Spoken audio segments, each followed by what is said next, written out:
was recently at a live course, practical, and some opportunities arise where you can ask questions. There's Q and A's, and someone had asked, what's the optimal sets and reps for somebody who has this goal, and it got me thinking about some of my clients sometimes, the things I have my clients do, and although sometimes there's a format that's probably a little bit better, perfect per se.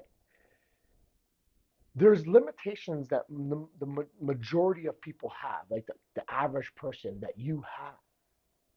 And that is that you have a life, that you have obligations, you have responsibilities. And although you might want to have that perfect workout, there's a trade-off there because you have a perfect workout takes that much longer. It just becomes more of a thing that you have to focus on.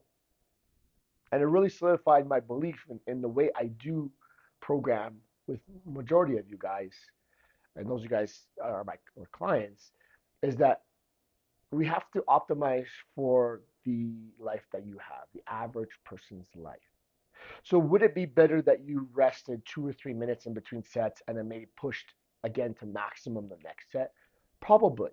But when you're working with somebody and you're only doing 2 or 3 workouts a week, it might be better that you fill up that time with something else. Maybe it's with mobility work. Maybe it's with another exercise. Maybe it's with something like stretching or whatever it might be.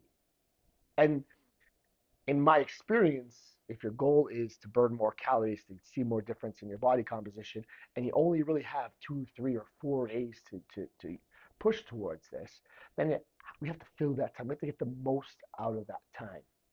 So you're going to see a TikTok influencer come in and talk about how many minutes of rest. You're going to see some coach come by and say you should be doing this instead of that.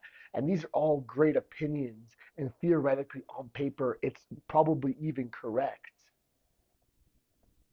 But we have to make adjustments to what you're doing based on your life.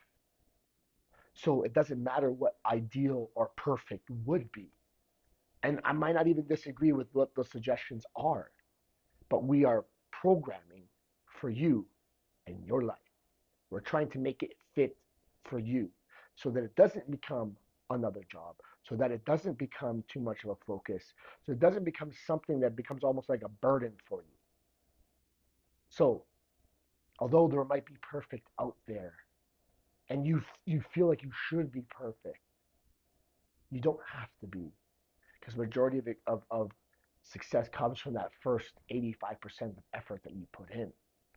The details don't matter as much. So when it comes to your program, we got to fit it to you and your life and not worry about what's perfect. There's good, there's better, there's best. But the best in this case has to do with you.